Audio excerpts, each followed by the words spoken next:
While there are great maps in the 20-year history of the Battlefield franchise, there are also others that are dramatically imbalanced, poorly laid out, or simply disasters of design.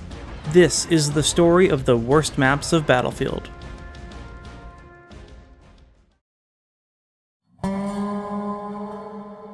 Content is really hard to make. Sometimes you have a deadline and just need to fill a void with whatever you can, no matter how incomplete it may be. This is clearly what happened with Battlefield 3's Nebandan Flats, a map so empty and so irritatingly bright that I want to scream every time it just shows up in the map pool. Part of Battlefield 3's Endgame DLC and thrown out to the public on March 5th, 2013, Nebandan Flats is the Battlefield equivalent of forgetting to do your school project for a month and then turning in a hastily scribbled outline. I mean, seriously, this is the entire map! It is a 7-flag design in that it has 7 flags, although we're really stretching what can be considered objectives on 2 of them. 4 of the other points repurpose existing game assets simply to cover a flagpole in the most minimal way possible. I'm not even sure it's worth going into details about these flags. I mean, look at this thing! Perhaps the nearby rock should be a flag as well. Only one single flag in the middle, D, is a comparative oasis of detail and attention. A repurposed hangar filled to the brim with shipping containers and missile assets. It's like a mini no-shar canals in here. More containers, silos, and farm equipment line the outside walls and nearby fields, providing a moderate zone of cover and combat. Players can scale the sides of the building using a few ladders and even peek in through the upper windows. This also provides great spots for spawn beacons, SOFLAMs, and javelins, who on this lone high rooftop can annoy everyone. Thankfully, it doesn't leave much room to hide up there either. Not having room to hide is the theme of Nebandan Flats. Cover, in the form of terrain, buildings, foliage, and other assets, is nearly non-existent. Short of a ditch on the side of the roads, a rare tractor here or there, maybe a rock, or in the best case scenario, a field of destructible hay bales on the south side of the D flag.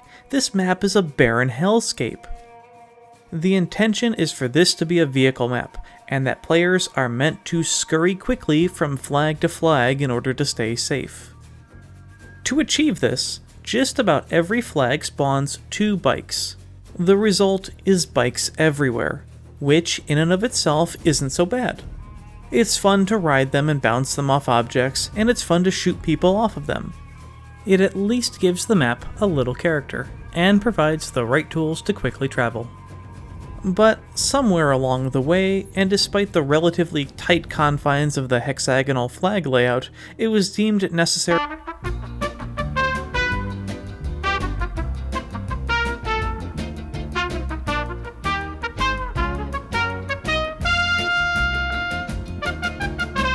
Nope, sorry, I couldn't let this go. I want to take a side quest to talk about hexagonal map design. To any level designers out there, you actually have a really cool concept here, it's just poorly executed in this instance. Hexagonal flag layouts appear time and again throughout the series, and the results are drastically mixed. You have terrible examples like Altai Range or Silk Road, to mid-tier designs like Chiasso Railroad, Twisted Steel, and Volga River, to finally A-tier layouts of Operation Battle Axe and Docking Oil Fields. While you can expect a deep dive on this topic in a later video, I want to discuss this version of the form seen on Nebandan, which aims to make the center flag a King of the Hill style close quarters battle. The fairly tight distance between each flag doesn't make travel distances too long, but the open plains are the biggest problem. Not from tanks, but from jets and helicopters. Remove these from this design. Make the map about wanting to make the rotations, not from having players scared to do so in the first place. Even if the map becomes a vehicular NASCAR, Mad Max style, that would be a fun and unique map experience on its own. To improve the balance, remove the bonus flag spawn tanks and add 2 tanks each to each team's main base. As far as gameplay goes, if you want to avoid the NASCAR and play more infantry, move to the center flag, where there is more protection. However, the design of the center needs an overhaul to make it both safer, more isolated, and more intense. The size of the inner battle must be larger, so much so that it encompasses 3 flags in very close proximity, largely indoors, and with much faster capture times. Think a small town, a military base, a nuclear facility, or a small remote airport, something nice and clustered and ideally circular. This isolated, fast-paced battle will form an almost self-contained Battlefield 3 close quarters map. Armor and light transports will fight for the outer ring as a high-intensity infantry battle will rage in the center. However, because of the higher flag count on the outside ring, the infantry fight won't determine the outcome, forcing players out. It's comparable to what may have happened if Battlefield 4's Wavebreaker took place on land, but better. The hexagonal flag layout is a solid concept. Just no helicopters, please.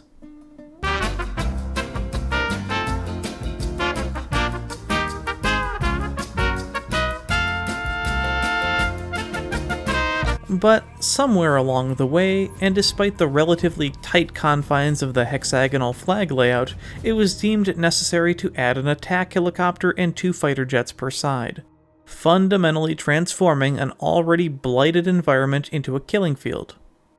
The attack helicopters can skybox right above their own main bases, and have vision and range enough to hit targets on the other side of the map thanks to the 3D spotting. The jets, when not fighting amongst themselves, have clear vision to do the same. And with barely any cover to speak of, nothing can save you once you're targeted from the air. If perhaps you were to think that you stood a chance at shooting one of the jets down, simply looking up at the wrong angle would easily dissuade you, as you would be blinded by the brightest version of the insane sun from Battlefield 3. The sun glare was cranked up to 11 on Nebandan, making me pine for the days when people actually played Venice Unleashed, Battlefield 3's modding framework where the sun glare could be completely disabled. While automatically a disservice to the US team who launches the attack looking in its general direction, by mid-round, any players needing to look towards the Russian side will be blinded. This is even more maddening when playing infantry on flags, and turning a corner to find an enemy gets your eyes burned out and you killed soon after. It is among the worst lighting of any map in the series, and a part of the design players never forgot. However, if by chance you did want to take a shot at the aircraft of Nebandan, may I recommend these fancy new toys. This is the AA versions of the Vodnik and Humvee, which were newly added vehicles in the endgame expansion. They could fire 2 anti-air missiles, but also had a salvo of 4 immensely powerful dumbfire rockets. These rockets were strong enough to kill tanks in roughly 5 hits, and had a strong enough splash damage to kill infantry across the map. Moreover, the rockets were fast enough that lucky strikes on aircraft were almost always a guaranteed kill. Thankfully, each team possessed only 1, but 1 was more than enough given the map size. In addition to these vehicles, ground armor also made an appearance. Each team began the round with 1 tank and 1 IFV. These are perfectly reasonable amounts. 2 bonus tanks can be found on the map though. Again, no big deal. 1 each at the flags of C and E. With regard to the E tank, I guess someone threw it in the trash. Truth be told, the tanks on Nebandan were never an issue. It was difficult to see most players as it was in the heat haze, sun, and below small divots in the ground. As such, they were constantly pounded by rockets, continuously being rammed by C4 jihads using the plentiful amount of bikes, and as usual in Battlefield 3, getting completely manhandled by the IFVs.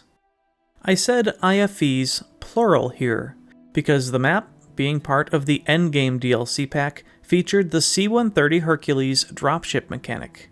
On this map, the team which captured and held the Center D flag received a periodic, friendly flyover from the C-130, allowing up to 4 allied players to deploy from it, and more importantly, spawn in and deploy from an air-dropped IFV. A very cool BF-3 mechanic, but irrelevant to stemming the failure of the map. Gameplay on this map is simple.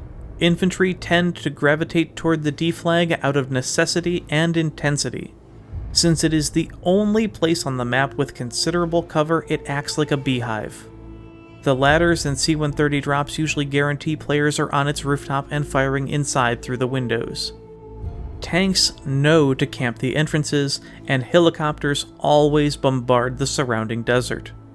The minor joy of having solitary cover on any other flag never lasts, and no amount of high-speed bike antics can save you from the looming death above.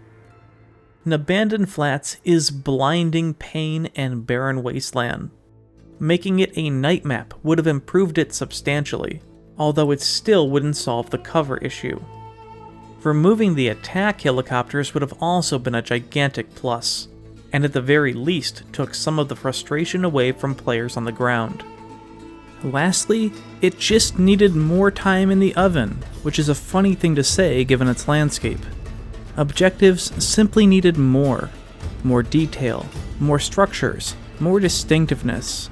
There really was potential in this concept, but as I alluded to earlier, it will never not give the impression that someone didn't start their assignment until the last minute.